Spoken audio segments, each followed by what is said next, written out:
नमस्कार, श्री स्वामी समर्थ सर्वांना. आज आपण जाणार आहोत कर्जत येथील पळसदरी मठ. हो, नेहमीप्रमाणे आजसुद्धा आपण स्वामी समर्थ पळसदरी मठ याची माहिती संपूर्ण प्रवासात पाहणार आहोत, ऐकणार आहोत. त्याआधी तुम्ही व्हिडिओला लाईक केलं नसेल तर प्लीज लाईक करा, सबस्क्राईब करा आणि व्हिडिओ आवडला तर कमेंटमध्ये श्री स्वामी समर्थ नक्की लिहा. अक्कलकोट निवासी ब्रह्मांड नायक राजाधिराज योगीराज श्री स्वामी समर्थांच्या पदकमलांनी पावन झालेले हे अत्यंत परमपवित्र असे हे स्थान. आपण खरोखरच भाग्यवान आहोत, कारण या वास्तूत ब्रह्मांड नायक श्री स्वामी समर्थ यांनी पुण्याहून मुंबईला जात असताना विश्राम केला होता. म्हणून या स्थानास विश्रामस्थान असेही म्हटले जाते. कर्जतपासून थोड्याच अंतरावर हा सुंदर असा पळसदरी मठ आहे. पूज्य दादा दरेकर यांनी हा मठ बांधला. प्रत्यक्ष स्वामींचा वास असलेला हा पळसदरी मठ. या मठात स्वामी 22 दिवस वास्तव्यास होते. कोणत्या ना कोणत्या रूपात येऊन ते दर्शन देऊन जात असत, अदृश्य होत असत. श्री स्वामी समर्थ यांनी दादांना दृष्टांत देऊन ही जागा दाखवली आणि झेंडा या ठिकाणी फडकवावा असा आदेश दिला. केवळ 22 दिवसात ही वास्तू उभारण्यात आली. वास्तुशास्त्रातील हा एक चमत्कारच आहे. या वास्तूचे बांधकाम चालू असताना श्री स्वामी समर्थ प्रत्यक्ष वानराच्या स्वरूपात येऊन आशीर्वाद देऊन मठाचे बांधकाम पाहून गेले. त्यांचं ते अवाढव्य रूप पाहून काम करणारे कामगार व सेवक वर्ग या सर्वांचीच पाचावर धारण बसली. पण मठाधिपतींनी नमस्कार करताच कुणालाही दुखापत न करता मठाच्या मागील बाजूस ते अदृश्य झाले. मठाच्या निर्मितीपूर्वी मठाधिपतींच्या इच्छेचे निमित्त करून 1 मे 1993 साली श्री गुरुचरित्राचे पारायण करण्यात आले. 7 दिवसाच्या पारायण काळापैकी पहिले 3 दिवस स्वामी महारोग्याच्या स्वरूपात सर्वांच्या साक्षीने या भव्य दिव्य मंडपात वावरत होते व महाप्रसाद घेत होते. दुपारी वामकुक्षीसाठी मठाधिपती सहज लवणले असता श्रमामुळे डोळा लागताच स्वामींनी दृष्टांत दिला की मी 3 दिवस मंडपात होतो, परंतु आज मात्र महाप्रसाद मला बाहेर देण्यात आला. जाग येताच त्यांनी सर्व सेवेकरांना त्यांच्या शोधासाठी मिळेल ते वाहन घेऊन चारी दिशेला शोधाशोध करण्यात आली, परंतु ते कुठेही दिसले नाही.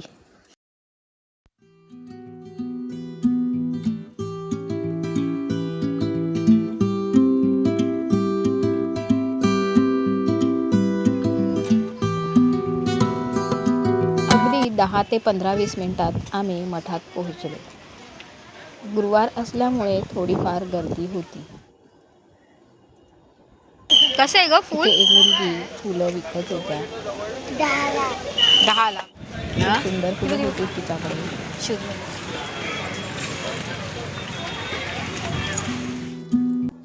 मठात प्रवेश केल्यानंतर सुरुवातीलाच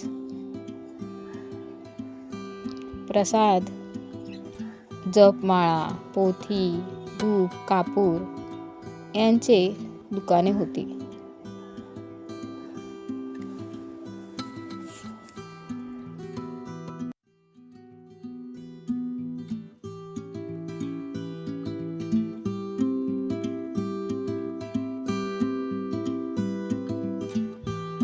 हातपाय स्वच्छ धुवून आम्ही मठात प्रवेश केला.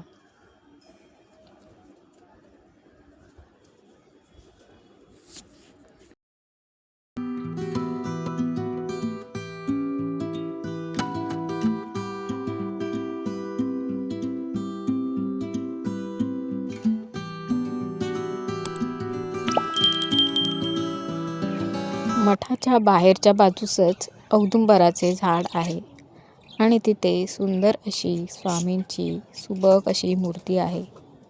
मूर्ती पाहून मन प्रसन्न होतेच. श्री स्वामी समर्थ.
इथे मठाधिपती दादा दरेकर यांच्या तस्बिरीला वंदन करून आम्ही स्वामींच्या दर्शनासाठी पुढे सरसावलो. स्वामींच्या पादुकाचे शेजारीच स्वामींचे शेजघर सुद्धा आहे. उजव्या बाजूला हे शेजघर आहे.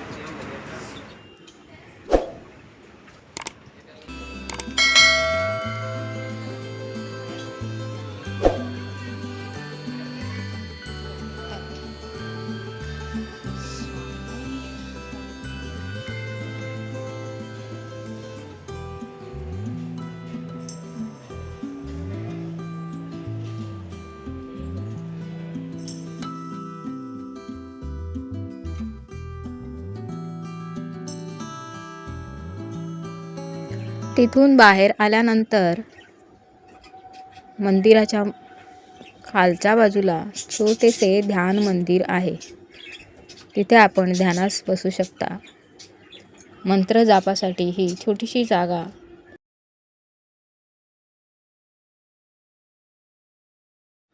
इथे दिव्यांच्या प्रकाशात मंत्र साधना केली जाते.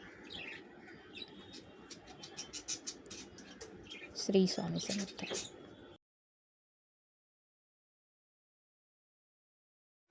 नामस्मरणासाठी आपण बाहेरच्या बाजूस सुद्धा बसू शकतो. आम्हीही थोडा वेळ बसून नामस्मरण केले. आपण जर श्रद्धेने स्वामींचे ध्यान केले तर आपल्याला या मठातील प्रचिती नक्की येईल. इतका सुंदर हा पळसदरी मठ आहे. तुम्ही नक्की या मठाला भेट द्या.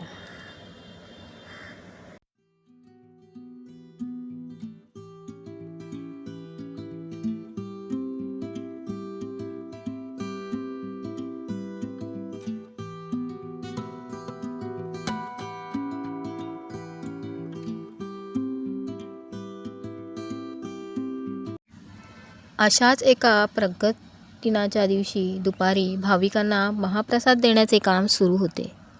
पंक्ती उठत होत्या. इतक्यात मंडपाच्या मागील बाजूने एका साधूने प्रवेश केला व भोजनाची इच्छा प्रकट केली. पत्रावळी पूर्ण भरल्या होत्या. जेवणास सुरुवात होण्यास अवधी होता.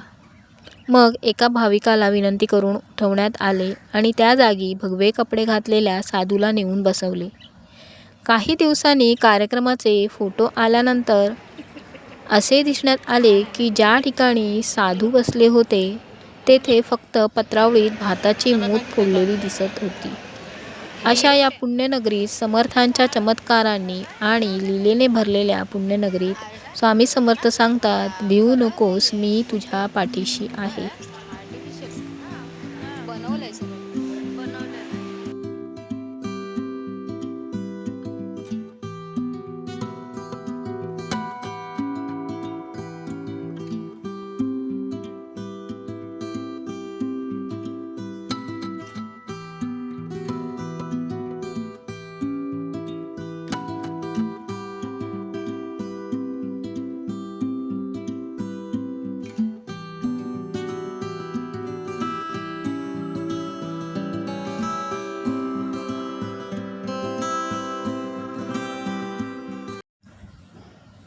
तर तुम्हाला मठाची माहिती आवडली का? आणि या मठात तुम्ही आला आहात का? हे कमेंट करून नक्की सांगा. आणि व्हिडिओला लाईक, शेअर आणि सबस्क्राईब नक्की करा. धन्यवाद. भेटूया अशाच एका पुढच्या व्हिडिओमध्ये. श्री स्वामी समर्थ सर्वांना.